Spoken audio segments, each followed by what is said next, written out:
Captain Elena Vasquez stood on the bridge of the Yuz Melnir, watching the swirl of hyperspace through the reinforced viewing ports. Around her, the massive dreadnought hummed with barely contained power. Fusion reactors fed energy to weapons that could crack moons, while the ship's armor could withstand direct hits from stellar plasma cannons. But Elena wasn't thinking about the ship's weapons. She was thinking about the message that had arrived 3 days ago. "Captain," called Lieutenant Torres from the communications station. "We're receiving the alien distress signal again." "Same frequency, same encryption?" Elena nodded. The message had been broadcasting across 17 star systems, a desperate plea for help in broken galactic standard. The words still echoed in her mind. "Ancient enemy returns. All fleets destroyed. Billions dying. Anyone who receives this, please help us. We are the Zalari Coalition. We are dying. How long until we drop out of hyperspace?" Elena asked. 14 minutes, Captain," replied her navigator, Commander Chun. "The rest of the Armada will arrive within the hour." Elena smiled grimly. The Armada was what the aliens were calling it. To humans, it was just Tuesday. 300 ships had answered the call, ranging from massive dreadnoughts like Melnir to swift destroyers and support vessels. Not because Earth Command had ordered it, but because the crews had volunteered. That was the thing about humans that other species never seemed to understand. Show them someone in trouble, and they'd risk everything to help, even if that someone was an alien they'd never met. "Captain," Torres called again, his voice tight with excitement. "I'm picking up active combat signatures. Energy weapons, kinetic bombardment, and—" "Holy Mother of God, report, Lieutenant." "Captain, I'm reading weapon signatures unlike anything in our databases. The power levels, they're off the charts. Whatever these ancient enemies are, they're not playing around." Elena felt her pulse quicken. This was what humans did best.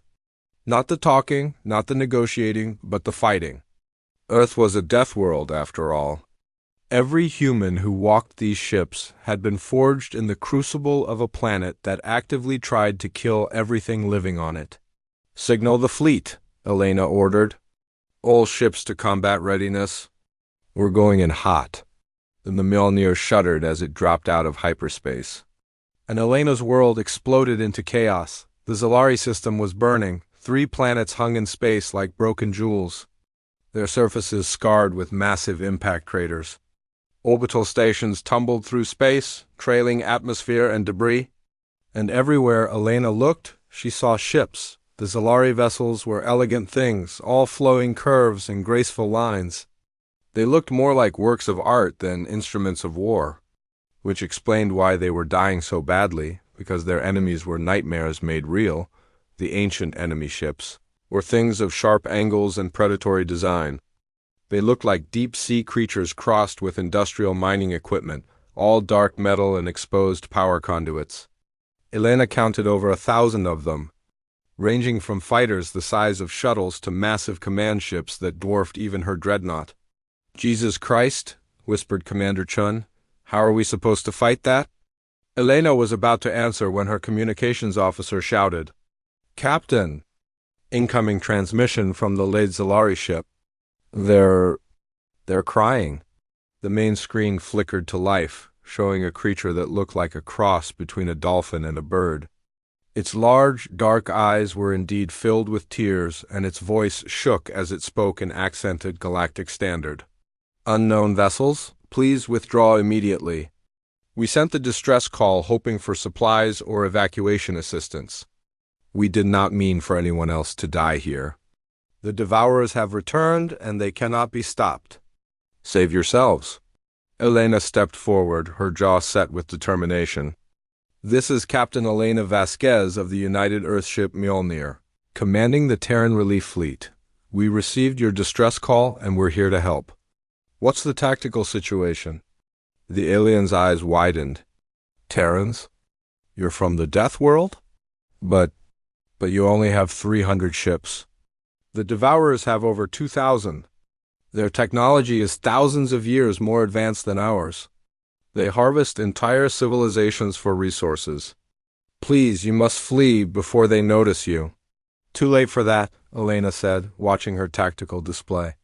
Several squadrons of Devourer ships were already moving to intercept the human fleet. Besides, we didn't come here to run. But you don't understand, the Zilari captain cried. The Devourers conquered the galaxy once before, 10,000 years ago. They've been sleeping in the dark between stars, and now they've returned? Every fleet that has faced them has been destroyed. The Korthic Empire, the Synthary Federation, the Viridian Collective, all gone.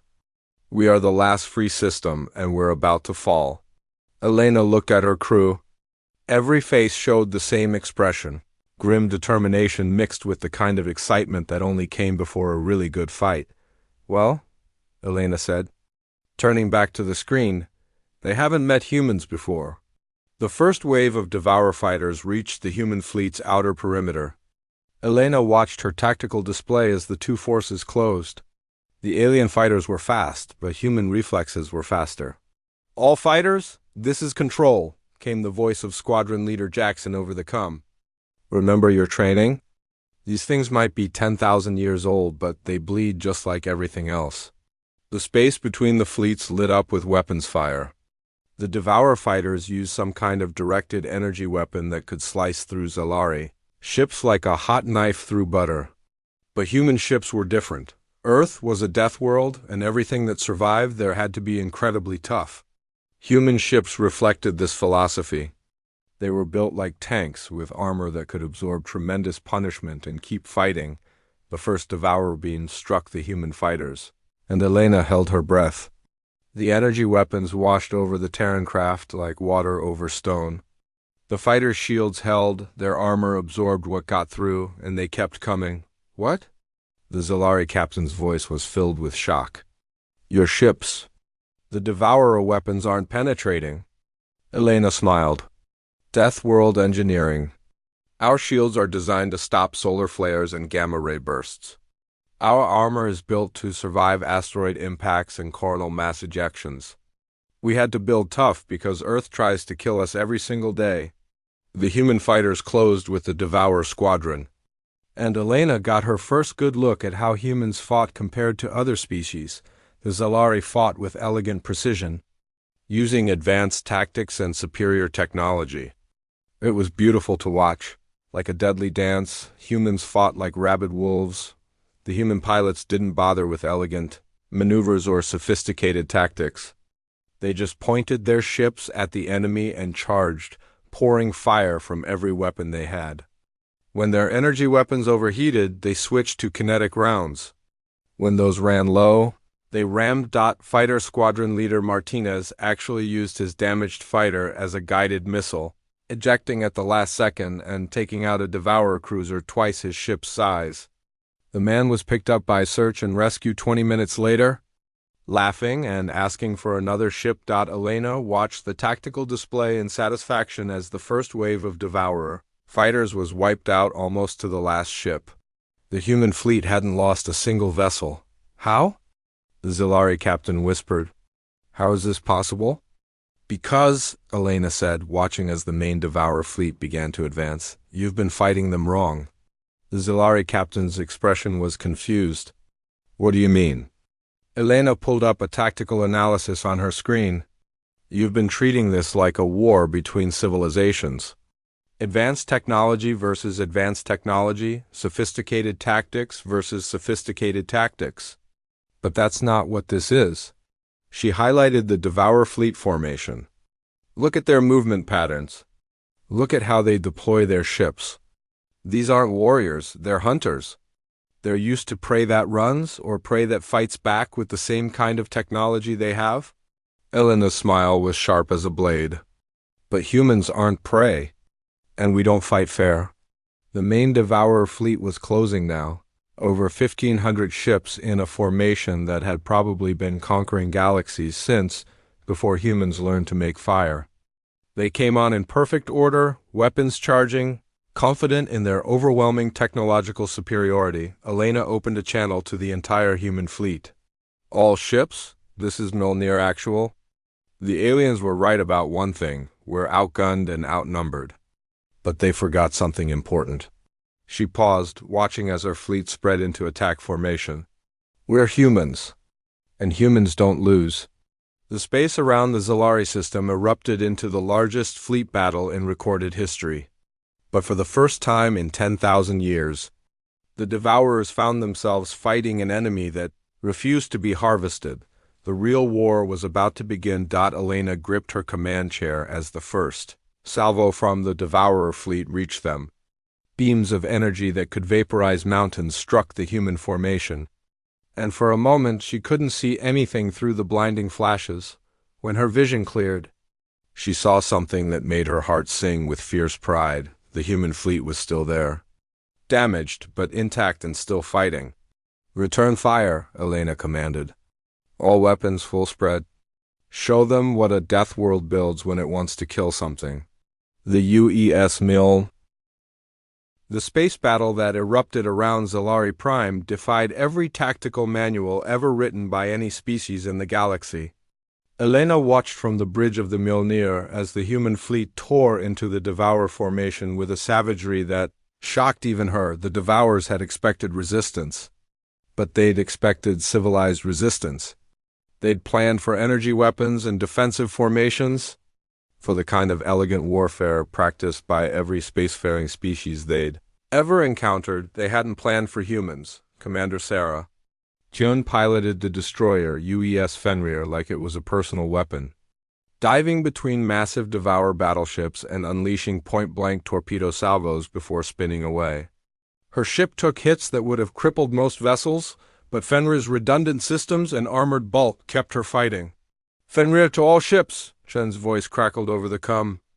These things have a blind spot directly above their engine clusters. If you can get in close enough, their main guns can't track you. Elena smiled grimly. That was another thing about humans. They learned fast and shared knowledge faster. Within minutes, half the human fleet was exploiting the weakness Chun had discovered. The lead Devourer command ship, a massive construction twice the size of Elena's dreadnought, began to turn its attention toward the smaller human vessels harassing its formation. Its main weapon, some kind of gravitational disruptor that could crush ships like tin cans, began charging.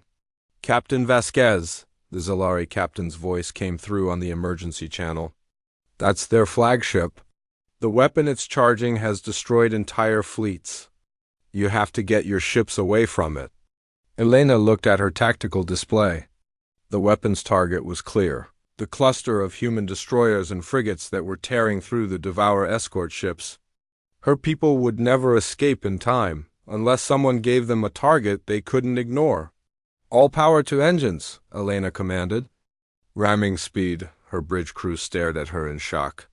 Captain, Commander Chun protested, the Mjolnir can't survive a collision with that thing. Who said anything about collision? Elena replied, Torres, give me a ship-wide channel. The communications officer's hands flew over his console. Channel open, Captain. This is the captain speaking. In about 90 seconds, we're going to do something incredibly stupid. All hands, brace for impact and prepare for emergency maneuvers. And remember, we're not here to win pretty. We're here to win, period. The UES Mjolnir accelerated toward the Devourer flagship like a spear thrown by an angry god. Elena watched the distance close on her tactical display. 50,000 kilometers, 40,000. 30,000, the Devourer flagship detected the threat, and began turning its main weapon toward the approaching dreadnought. Elena could see the energy building in its primary cannon, enough destructive power to crack a moon. 20,000 kilometers. Captain, her navigator called out, his voice tight with stress, if we don't alter course in the next 30 seconds, we won't be able to avoid impact. I know, Elena said calmly. She was counting down in her head, timing everything perfectly. 10,000 kilometers. The Devourer weapon was almost fully charged. 5,000 kilometers. Elena could see details on the alien flagship now, weapon emplacements, armor plating, what looked like sensor arrays. Now. Elena shouted. The Mjolnir's engines screamed as they reverse thrust at maximum power. At the same time, every weapon on the ship fired at point-blank range. Plasma cannons, mass drivers, fusion torpedoes, and experimental gravity mines all converged on a single point of the Devourer. Flagship's hull. The alien ship's shields flared and died in a concentrated barrage. Armor plating vaporized. The Mjolnir's weapons punched deep into the flagship's superstructure. Finding something critical, the Devourer command ship's gravitational weapon misfired, tearing a hole in space-time that caught 3 of their own escort vessels and crushed them like empty cans. Emergency maneuvers. Elena called out as the flagship began to list, its massive bulk threatening to collide with her ship. The Mjolnir spun away from the dying Devourer flagship, her hull scarred but intact. Behind them, secondary explosions rippled through the alien command ship as its power systems failed. The entire Devourer formation hesitated, their perfect coordination broken by the loss of their flagship. It was only for a few seconds, but in space combat, a few seconds was an eternity. The human fleet didn't hesitate. Captain Morrison of the heavy cruiser UES Hammer led a squadron charge directly into the confused Devourer center. His ships moved like a school of predatory fish, each vessel covering the others as they tore through the alien formation. Commander Zhang, piloting the assault carrier UES Valkyrie, launched every fighter and bomber she had in a single massive wave.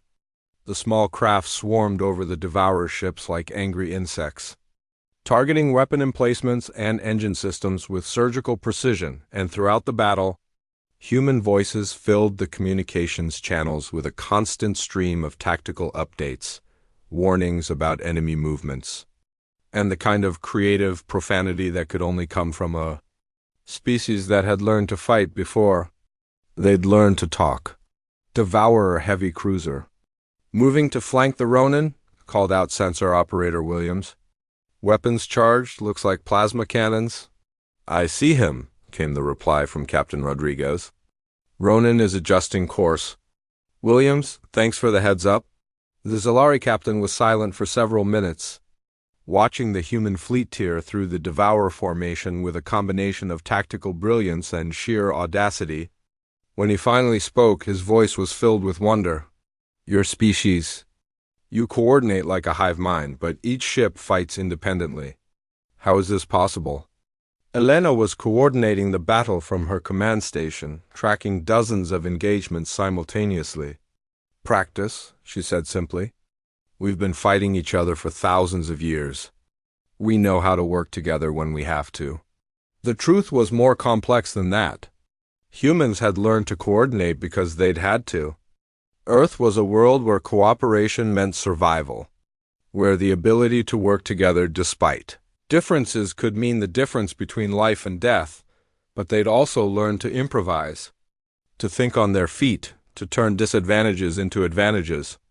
Every human ship captain in the fleet had been trained not just to follow orders, but to make decisions, to adapt to changing situations, to never give up even when everything seemed hopeless. The Devourers were learning this the hard way. A group of their heavy destroyers had cornered the human frigate UES Defiance, pounding the smaller ship with energy weapons that should have vaporized it in seconds. But the Defiance's captain, Lieutenant Commander Park, had other ideas. Instead of trying to escape, Park drove her ship directly into an asteroid field that ringed one of Zalari Prime's moons. The Devourer ships followed, confident that their superior technology would give them an advantage in the debris field. They were wrong. Park used the asteroids, like a three-dimensional maze, hiding behind larger rocks and using them as shields. When a Devourer destroyer got too close, she'd detonate mining charges placed on strategic asteroids, turning space rock into high-velocity shrapnel. Within 20 minutes, Park had destroyed 2 Devourer destroyers and damaged a third, all without taking a direct hit to her own ship. How? The Zalari captain asked again, watching the tactical display in amazement. Your ships are smaller, your weapons less powerful. By every logical calculation, you should have been destroyed in the first exchange. Elena smiled as she watched her fleet continue to savage the Devourer formation. You're thinking like a civilized species. We're not civilized. We're survivors. The battle raged for 3 hours. The Devourers had superior numbers and better technology, but the humans had something the ancient enemy had never encountered before: the absolute refusal to accept defeat. When human ships ran out of ammunition, they rammed. When their weapons overheated, they used their ships as battering rams. When their engines failed, they used gravitational slings from nearby asteroids to maintain combat speed. Captain Lisa Santos of the destroyer UES Fury actually managed to board a damaged Devourer cruiser with a team of Marines. 20 minutes later, the alien ship exploded from within as her people sabotaged its reactor core. The Devourer fleet, which had begun the battle with over 1,500 ships, found itself reduced to fewer than 800. And for the first time in 10,000 years, they faced an enemy that seemed to grow stronger as the fight went on. Elena watched her tactical display as the surviving Devourer ships began to pull back into a defensive formation. They were regrouping, but she could see uncertainty in their movements. These were creatures that had conquered the galaxy through technological superiority and overwhelming force. They'd never faced an enemy that could match their aggression while absorbing punishment that would destroy any other species. "Captain," her sensor officer called out, "I'm detecting massive energy signatures from the outer system. Something big is coming through hyperspace." Elena felt her stomach drop. "Devour reinforcements?" I don't think so, Captain. The signatures are different. Multiple contacts approaching fast." The Zilari captain's voice came through the cum, filled with hope and fear in equal measure. "Those signatures, they're familiar. I think the other coalition fleets received our message." The space around Zilari Prime filled with more ships than had ever gathered in one place in galactic history. Elena watched her tactical display as representatives from 50 different species formed up alongside the human fleet. Korthak battleships that looked like flying fortresses, Synthary vessels that seemed to be made of living crystal, Viridian ships that glowed with internal bioluminescence, and dozens of other designs she'd never seen before. But even as this massive allied fleet assembled, the true scope of the Devourer force became clear. The advance guard they'd been fighting was nothing compared to what emerged from hyperspace. 5,000 ships materialized at the system's edge, their dark hulls blotting out the stars. Command ships the size of small moons, battleships that dwarfed even the largest human dreadnoughts, and swarms of fighters so numerous they looked like clouds of angry insects. "Sweet Mother of God," whispered Commander Chun from his navigation station. Elena opened a channel to the coalition fleet. Her voice carried across space to thousands of ship captains from dozens of species. "This is Captain Elena Vasquez of the United Earthship Mjolnir. I'm seeing a lot of scared faces out there, and I don't blame you. What we're looking at should be impossible to defeat." She paused, watching as the massive Devourer fleet began its approach. "But here's what I want everyone to remember. 3 hours ago, we were outnumbered 5-1 by their advance guard. Everyone said it was hopeless. Everyone said we should run." On her screen, she could see ship captains from across the galaxy listening intently.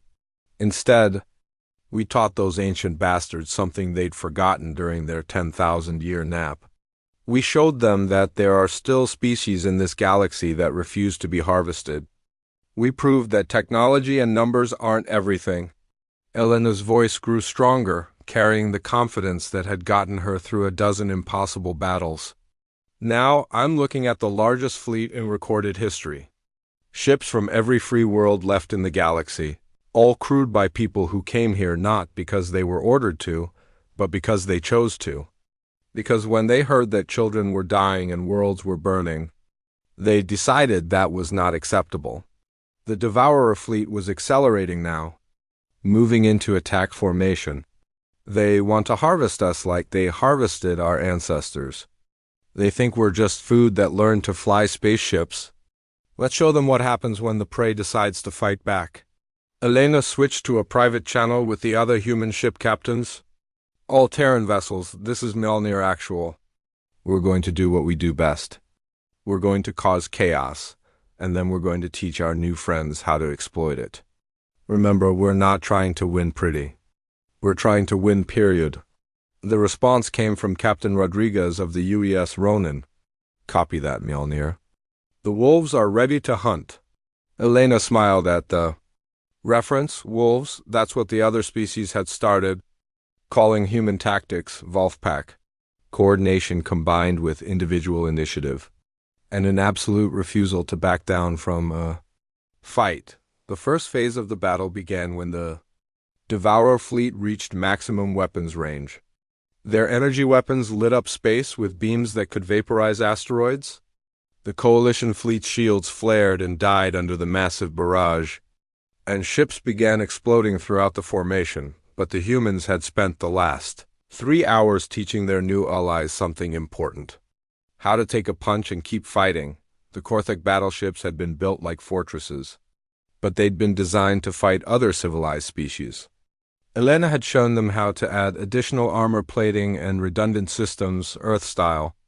When the Devourer beam struck, the modified Korthik ships absorbed punishment that would have destroyed their original designs and kept fighting. The Synthery had the most advanced shield technology in the galaxy, but they'd been using it defensively. Human engineering teams had worked frantically to modify their shield generators, creating overlapping fields that could be cycled and rotated. When one shield failed, another was already in place, and the Viridian ships, with their biological technology, had learned to regenerate damage in real time using techniques adapted from human medical emergency protocols. All ships. This is Admiral Thek of the Korthik Imperial Navy, came a deep, rumbling voice over the Coalition channel. The humans have taught us that armor is not just protection, it is confidence. Follow their lead. Strike hard, strike fast, and never give ground.